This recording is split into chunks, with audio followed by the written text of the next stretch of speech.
You know, last time I made one of these, no one really watched it, but I like doing them, so I don't really care. Whenever I have a vacation scheduled, I like to try to travel to video game stores I've researched or been told of. Previously, we visited Video Game Heaven, Cool Stuff, and what I now know is called Toymeister. All three of which are stores that specialize in retro and modern video games, as well as toys, collectibles, and figures. And we visited all of those again, but I also visited a new place much closer to home that I'm kind of surprised I've never been to before. Along with me on this trip was my cousin and his wife, so I didn't film a lot. I wanted to enjoy my time with family, but I still have some cool footage and a few fun stories to share about the trip. So let's get started.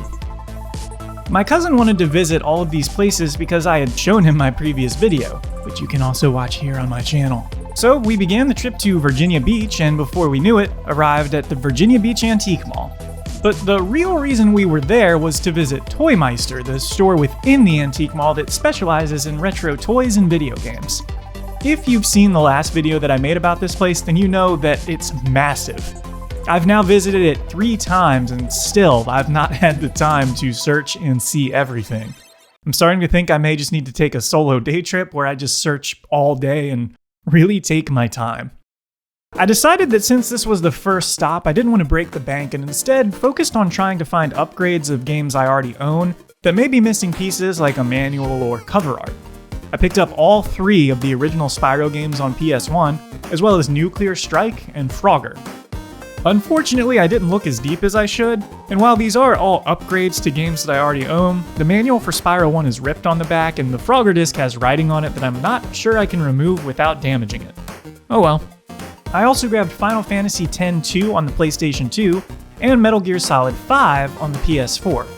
I got MGS purely for the case. I have the Greatest Hits disc with all of the DLC, but I wanted the blue case with the original artwork for display on my shelf. I know, I'm picky and ridiculous. We also explored the toy section, which has now expanded from just the top floor to the bottom floor as well, but I didn't film any this time, it's just too much. But maybe one day. Soon after we left, and before we knew it, arrived at Video Game Heaven. Some things had changed and some things hadn't. Of course the inventory has changed, and they still have a great selection of retro games as well as premium anime figures and plushies. The layout is slightly changed, and today they were really busy. I guess the warmer weather really is good for business. Last time I was in here, it was during the winter months and I had this whole store to myself. This time, not so much.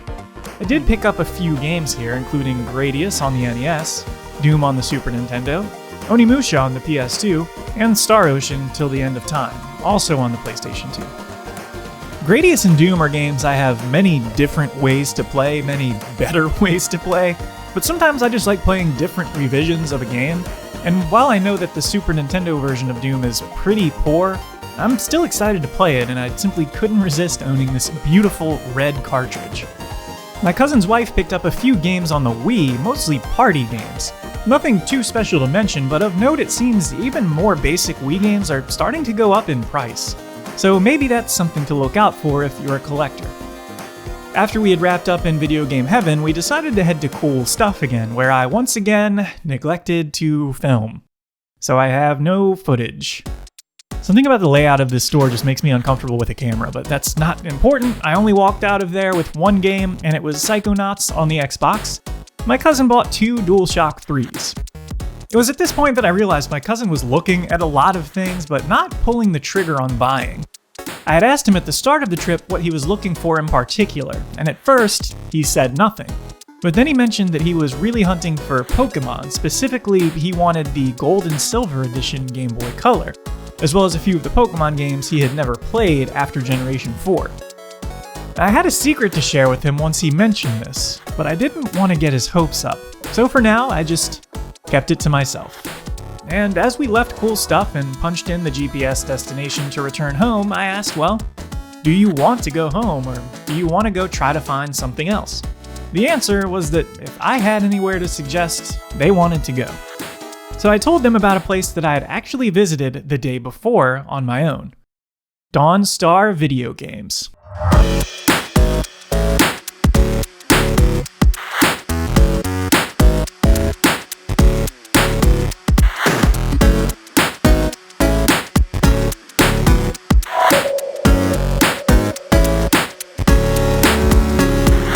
Inside of DAWNSTAR is a retro game store, but in the back is a huge arcade.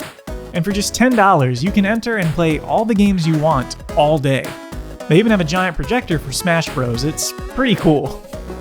Anyway, the day before this trip with my cousin and his wife, I had been in here and I picked up a few games, including Disruptor, an early Insomniac PlayStation 1 first-person shooter that I've been hunting for years. With this, I have a complete Insomniac games collection. Insomniac is my favorite developer, so I'm just really happy to brag about that. I also grabbed Star Wars, Dark Forces, and an import Game Boy Color game, Cyborg Kuro-chan, which has now become one of the most adorable characters I'm aware of. Apparently it's a children's Japanese anime that premiered sometime in 2000 or 2001.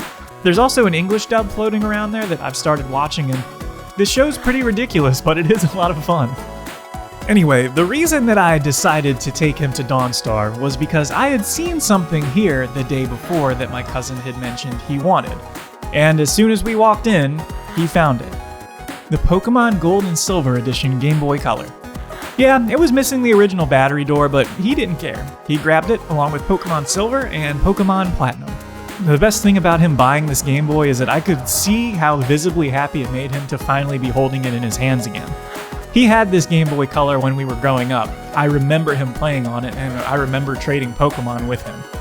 So for a brief moment, I got to see that nostalgic sparkle in someone else's eyes, and it was really cool. But that's all that happened on this trip. After that, we returned home. I do want to give a special shout out to DAWNSTAR Video Games. This is a neat little shop. It's got a really dark atmosphere, and it does kind of remind me of the days back when I would visit Funkoland. I really enjoy the shop's layout, and it has a decent selection of games for decent prices. I definitely want to spend a day in the arcade one day, but that'll be a video all on its own. That's all for this episode. Thanks for watching.